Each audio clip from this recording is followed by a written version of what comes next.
Greetings and welcome to Flanagan's Ecologic. I am your host, Ted Flanagan, and today I'm joined by Charles Waugh. He has just formed a new nonprofit organization called PowerLines, and his intent is to reform the regulatory structure of electric utilities in the United States. Now, there's regulatory commissions in 50 states. He claims that there's about 200 individuals, the commissioners, that are controlling the electric utility industry and its $200 billion worth of electric sales. Really excited to have Charles on the podcast today. Hey, Charles, welcome to the podcast. It's great to meet you and to see you. How are you today? Good. Thanks for having me on, Ted. Appreciate it. Yeah. Tell me, where are you sitting before we get into the meat of the matter? So I'm based here in Washington, D.C., about a 15-minute walk from the Capitol building. So it's always an interesting time in the city, that's for sure. Oh, my gosh. Yes, a very interesting time in the city. Well, let's jump into PowerLines. I've already introduced you as the founder and the CEO of PowerLines, a nonprofit that is, as I understand it, you've got this focus on regulatory commissions and reforming commissions. And how did you come up with that targeted focus for your nonprofit? Yeah, it's a great question. So I think fundamentally over the last several years, I've just kept on coming back to this question. How are state public utility commissions and utility regulators so important to everything that we talk about in the energy transition with the grid, with power sector challenges? Yet, folks in the climate and energy space, broadly speaking, until fairly recently, didn't talk about PUCs all that much. Yeah. It was a question that I kept on returning to. Anything from some work that I was doing on building electrification, on IRA implementation, on energy policy, would just keep on coming back to this question of PUCs. And as I dug in further, I kept on realizing that we have a very outdated and broken regulatory model. In some ways, the regulatory infrastructure is aging even faster than our physical infrastructure. And we need more people to pay attention to what's going on here, to the key decision makers that impact how we build out our grid of the future and how we accelerate the energy transition. And that's why we started PowerLines, was to tackle this issue of state public utility commissions and what we could do to make sure that our utility regulatory system was advancing an affordable, reliable, and clean energy future. That's fantastic. And I know it's not just about money, but in some of the stuff that I read preparing for our conversation, you said there's about 200 people, about 200 commissioners that are basically controlling our utilities, which are doing about $200 billion in annual electricity sales. Is that right?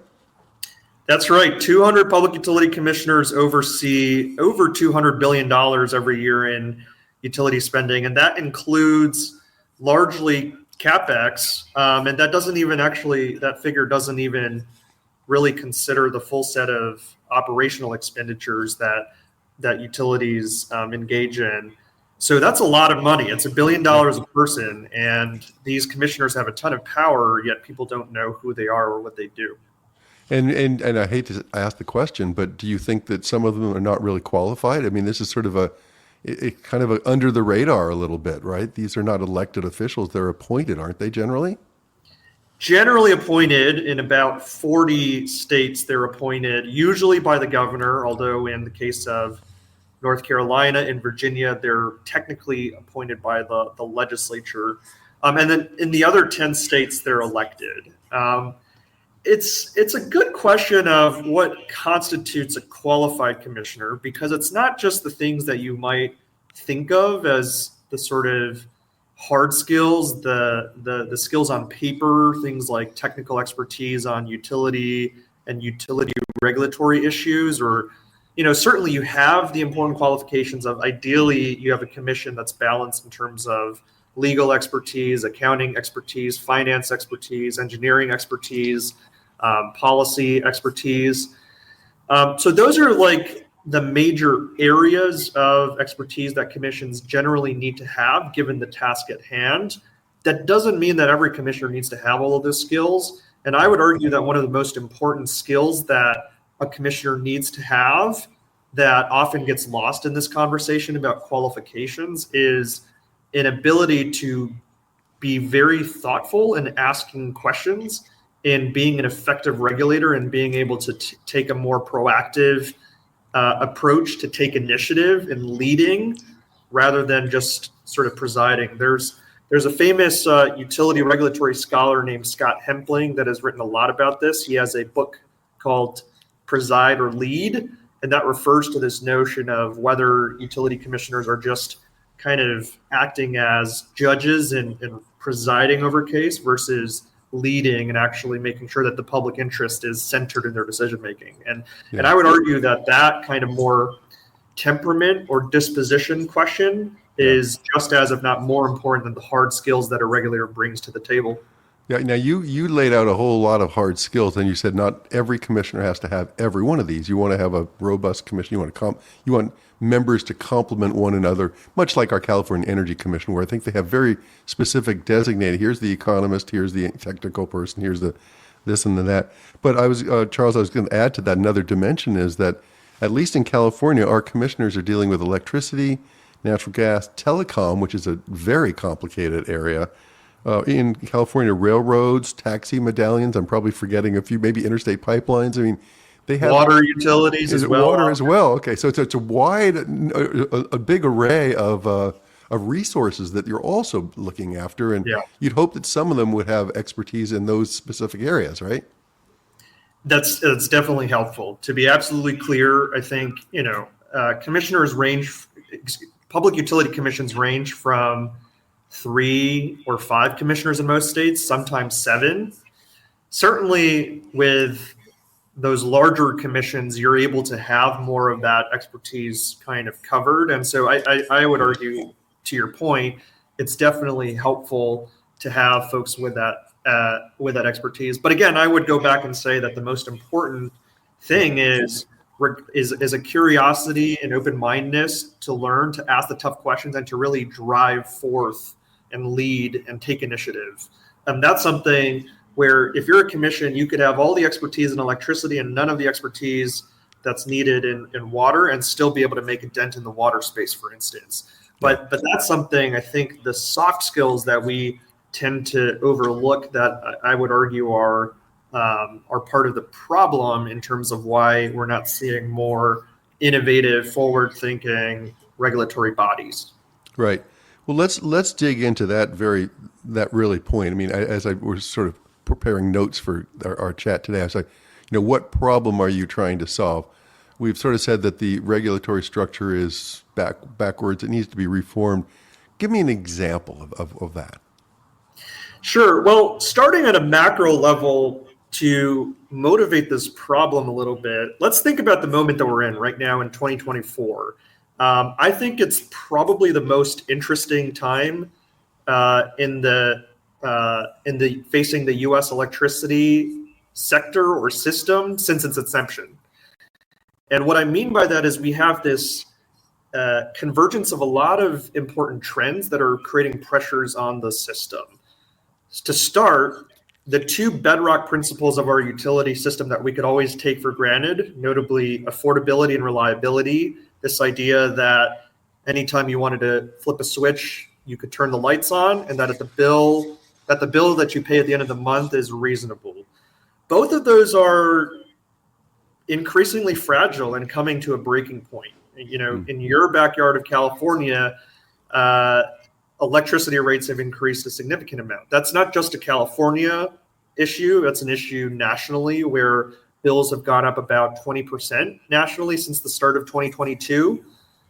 And the pressures on bills are only going to increase as we are increasingly reliant on gas as a fuel, as an input to our electricity mix. The gas price volatility that we're seeing, particularly following the Russia-Ukraine crisis, is causing a lot of rate increases. Wildfire and other climate risks are driving up utility bills, particularly in California and other states that are prone to wildfires. Yeah. And load growth, growing electricity demand. So there's an affordability set of pressures.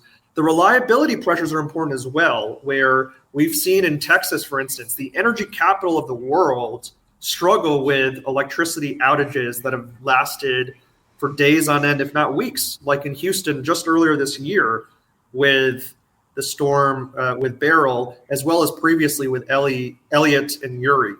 There's been a huge set of challenges facing our grid. And we may not feel it today in the sense that, right now you could still reasonably be paying reasonably affordable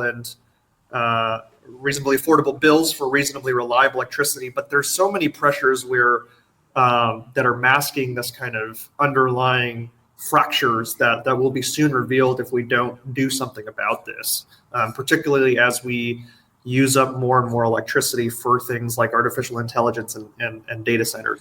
So that's the problem that we're facing, is that the regulatory structure has led us to this point. We are not investing in innovation and in efficiency enough. That's what we need to do moving forward. It's I used to work for Amory Lovins, as you probably know, and it was all about the soft path. I mean, the soft path was really about, tapping the innovation and tapping this gross, fantastic potential for energy efficiency. So, I mean, just to simplify your thesis here, it's that the commissioners themselves, many of them don't have the soft skills, the leadership skills, the evaluation, kind of the inquisitiveness that's required to see things a little bit differently, and to see that we're on a path right now as a country. Like you said, there's more and more wildfires, the natural gas prices are going up. I want to get into decarb and vehicle to grid integration and load growth, but if you had to generalize, they're missing this fundamental need to shift direction. Is that right? Yeah, I would say that's definitely true about the commissions. I would make the point about commissions, and less the commissioners, in part because most commissioners, I would argue, are generally well-intentioned, generally motivated, generally doing as good of a job as they can. If I had to lay critiques, it would really be on the commissions themselves, the utility regulatory system that's really broken, that doesn't incentivize, for instance, commissioners to be bold and take action. Just on the affordability and reliability piece, I think a lot of commissioners, for instance, are really concerned about reliability and resource adequacy because they don't want to get blamed when the lights go out. They don't want their governors to blame them. And so they're very, very risk averse. But if we figure out how we can create more latitude or space for regulators to embrace a more forward-thinking, innovation-oriented mindset, that would allow us to actually do a lot more. To your point about efficiency, we've forgotten the role that efficiency has played in getting us to this point where, throughout the 2000s, our electricity demand, if not for efficiency measures, would have just continued going through the roof with the internet, with growing population and growing load across the country. But it was energy efficiency and investing in efficiency that brought the peak demand to a more reasonable flat rate. So if we lose and forget the lessons of the past and just, build out our grid infrastructure without considering how we can squeeze more juice out of our current system, then we will run into affordability challenges that are already coming to the fore, but will be even more important. So it is incumbent on regulatory bodies and regulators, the people themselves, to make sure that we're holistically considering all of these factors. Yeah. And my worry is that the commissions are just not necessarily well equipped to do that right now, given their current structure. They're under-resourced. They perceive themselves as lacking the statutory authority to do things, even though they have a lot more power than they often realize. And that we need advocacy ecosystems that are more conducive to pushing regulators in the direction of a lot of the things that we're talking about here. Yeah, you're deep into this. When you're mentioning that we want the commissioners and the commissions to be able to be more bold, you use that word. Yeah. How do you get that? How do you do that? Are you writing that into their operating statutes, or Are you? How do you? I should let you answer the question. How do you enhance more bold behavior on these commissions' part? Well, I'll give you a couple examples of specific issues with our current regulatory system. For instance, just on the statutory authority of public utility commissions, in most states, in about 3/4 of states, decarbonization is nowhere mentioned in their set of mandates. It's just the affordability, reliability, and safety piece. And then if you're concerned about equity and distributive outcomes, distributive fairness, that's in even more states not mentioned as part of the authority, because these PUCs were set up to be economic regulators to make sure that rates were as low as possible. The problem is that the set of societal challenges that we face and that PUCs have some level of authority over are much more complex than in the early 1900s when we created these statutes. So there are things that legislators can do, state legislators can do, to revise the statutory authority of public utility commissions to require them to consider, for instance, decarbonization and equity in all of their decision making. That's something that more states could be doing. I'll give you just one more example. Integrated resource plans and integrated resource planning, which refers to the process by which utilities propose their capital expenses over the next several years to meet rising or forecasted electricity demand. 30 states have IRPs, and 1/4 of those states with integrated resource plans don't give their public utility commissions any authority to approve or reject those plans. So you go through this whole process where you have hundreds of utility employees, dozens of PUC staff reviewing these plans, only for it to be a largely casual, I should say, informal in some ways process, because they don't have the legal authority. The PUCs don't have the legal authority to do anything about them. So that's another kind of regulatory tweak that we're talking about here that more states should look at adopting. This is perfect.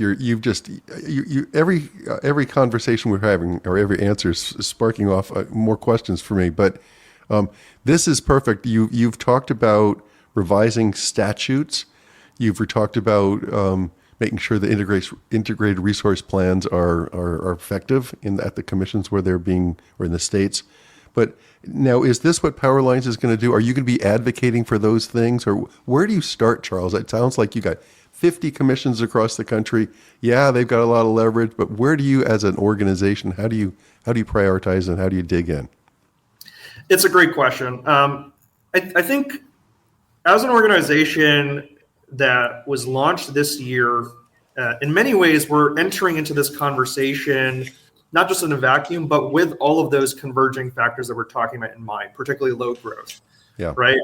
The big tech companies, the growth of manufacturing and domestic manufacturing facilities has really turbocharged this energy transformation by virtue of the fact that we were gobbling up more and more electricity. So we're entering this moment in that conversation, and everybody is recognizing just how unique this moment is, that we haven't faced this in a couple decades, including the utilities, including the regulators, including advocates. So it's a very unique window for us to be able to come into this broader utility and energy landscape and try to figure out where we can make an impact.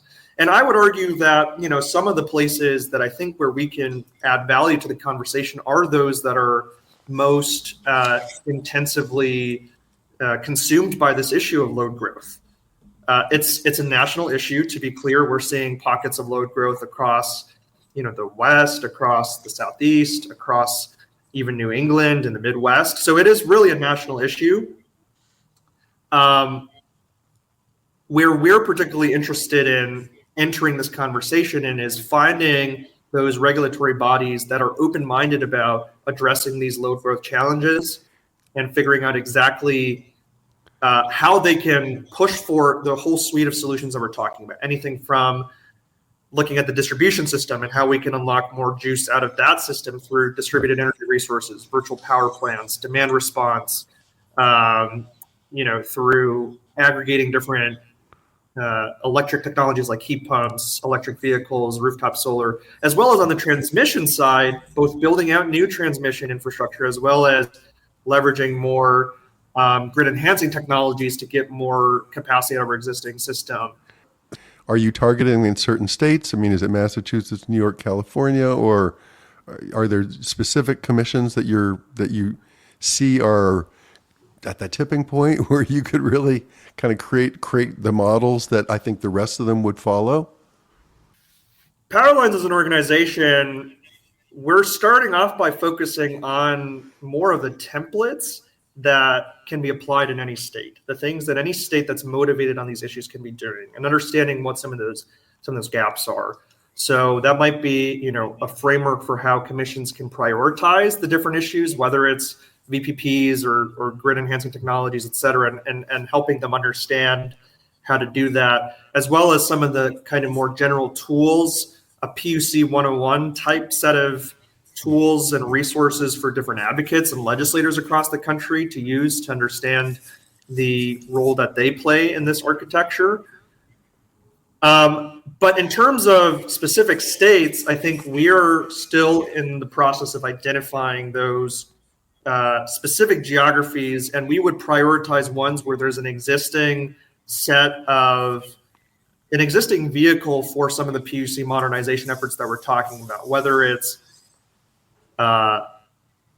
recent commission inquiries or commission-led rulemaking on certain policies. There's a lot of examples of this. Like, for instance, many states have introduced VPP legislation, or many states have initiated rulemakings on energy burden and energy affordability challenges. So more so building off of the momentum of some of those states with existing vehicles is where we're trying to focus at the start. Yeah, it sounds like really identifying those best practices, celebrating them, amplifying them, helping to replicate them. What about NARUC? I used to be on the Energy Conservation Subcommittee. I was representing the Colorado Public Utilities Commission and my commissioner, Ron Lair.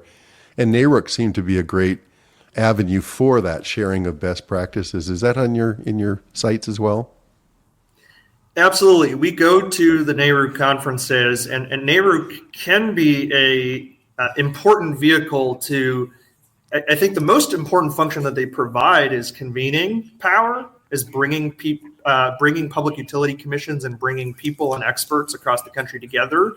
And so we are, engaged at the NARUC conferences and with a lot of commissioners who also participate in NARUC. At the same time, I think what we're trying to particularly focus on is, to the point that you brought up earlier, identifying the best practices from different states and different PUCs and deploying them at scale, and understanding how we can promote the lessons that we're learning from how certain states are, incorporating energy burden metrics into their planning to make sure that low-income customers are protected during the energy transition, or how other states are looking at distribution system planning to make sure that we have enough infrastructure in place on the distribution grid to withstand a lot of this growing electricity demand that we're talking about. So being able to serve as a translator of those best practices and spreading them at scale is something that we're very eagerly looking to do. There aren't very many venues for that. NARUC is one of the few venues where that currently exists. Yeah, and then out of my tenure at NARUC, formed RAP, the Regulatory Assistance Project. I don't know if you're familiar with those guys out of the state of Maine, and then my friend David Moskovitz started that up, and Peter Bradford, and their intent was to take best practices state to state. I don't know if they're still happening. But Charles, I think you're an incredibly eloquent spokesman for this, and within a few minutes you made it very clear to me that, hey, that this utility regulatory structure is outdated. Like you said, we've never had to deal with decarbonization and climate change. There's the equity dimension of the utility sector now has gotten, I think, proper attention. When years ago, I used to say in California, there's 1,000 power plants in California, right? And now we've got all these distributed energy resources feeding into the grid. And I want to get your read on vehicle to grid integration, because it seems like that could create millions of participants in the grid. And again, this is something that the PUCs and the commissioners have never had to deal with, right? Yeah, that's right. That's another trend that I didn't highlight up top in this conversation, but is really exciting. Yeah. And that's this idea that people can be prosumers, energy prosumers, producers and consumers, where they can generate their own electricity and consume it. And there's different models of this across the country. There are some models, one of the most popular buzzwords that has now emerged is VPPs, virtual power plants, which refers to the aggregation of distributed energy resources. The two most common models for that is one where the utility owns the assets. We're seeing that in, for instance, Green Mountain Power, Rocky Mountain Power, and other utilities. The other is third-party aggregators that are bidding into wholesale markets. So those, VPP companies include ones like Voltis, even Sunrun is becoming a quote-unquote VPP company. And what you're talking about here in terms of vehicle-to-grid integration is just an example of that, where if you have an electric vehicle, whether that's you as a homeowner with an EV in your house, or whether that's, you're a city or a school district or a fleet with a bunch of electric school buses, that's really exciting that the energy, when you don't need it, you can store it in your vehicle as essentially a storage system and then send it back to the grid or consume it depending on what you need at any given point in time and what the grid may need at any given point in time. And if the grid needs are such that, you can export it back onto the grid and be paid a certain amount that is even more valuable to you than if you were to consume it at that time, then you might just think about shifting when laundry or when you cook. I just wanted to ask you a couple personal questions because lots of people are curious about this. Our listeners are numerous and they are always giving me feedback, which is very useful. But I'm curious how you got into this space. And, did you grow up in Wisconsin? Am I reading correctly? That's right. And then went off to Harvard. How did Harvard influence your path? Oh, it greatly influenced my path. I was very fortunate to be exposed to just incredible thought leaders in the space. A lot of practitioners would often come through Harvard. Harvard does a great job of connecting students with, particularly if you're self-motivated and want to take initiative, opportunities in the quote-unquote real world to connect with folks that are working on these issues in practice. That's anything from different speaker series that they had. And so I was just exposed to a range of climate and energy issues. I remember I had a chance to speak very briefly with Senator Joe Manchin about permitting reform and about the Inflation Reduction Act. It was only, about a minute or so, but it was still just a great experience. Or Congressman Carlos Cabello on how to get Republicans on board with climate change, or Gina McCarthy, who has been on this podcast about negotiations during the Inflation Reduction Act. It was just an incredible opportunity to be able to learn from a range of folks about these topics. And leadership. Yeah, that's fantastic. Now, I must congratulate you and bring this up on the podcast because I was terribly struck by it. I've read that your peers at Harvard stated that you are the most likely classmate to become U.S. president. That's true. That's true. And my follow-up question is, first off, congratulations. That's a heck of a distinction to get from a bunch of classmates at Harvard. But Charles, well, that's how you know that there's fake news these days. So. Yeah. All right. Would you say you're on track to achieving this aspiration? I think you are. You got an awful lot going on. What do you do for balance in your life? You're obviously putting a lot of energy. You've been in the Biden administration in the Loan Programs Office. You've been an Aspen Institute fellow. You've been at Lawrence Berkeley National Laboratory doing research. You've founded PowerLines. How do you maintain balance? Are you biking or doing Tai Chi or running or meditating, or what do you do? Well, I'm a big sports fan. That's probably my go-to outlet. Growing up in Wisconsin, I'm a huge Packers fan and Badgers fan, although the Badgers aren't doing so well nowadays. But and the Bucks with Giannis. So I consume a ton of sports, watch sports, play sports. I listen to podcasts a lot, both energy and non-energy podcasts. I like photography. I like taking trains, and I like traveling a lot and hiking. So I try to stay active both in terms of my professional work in the energy space as well as in my personal capacities to always be doing something. It's I kind of get a lot of energy from that. So I guess so. Good for you. Good for you. Hey, thanks for what you're doing. Thanks for educating our listeners about what you're doing and the need for this regulatory reform, and for being on the podcast. I really appreciate it, Charles. thanks so much for having me, Ted, and thanks for all the work that you do to connect your audience with all these important topics and discussions. Appreciate it. Have a great day. That's it. Thanks for listening to Flanagan's Ecologic. We'll see you next time.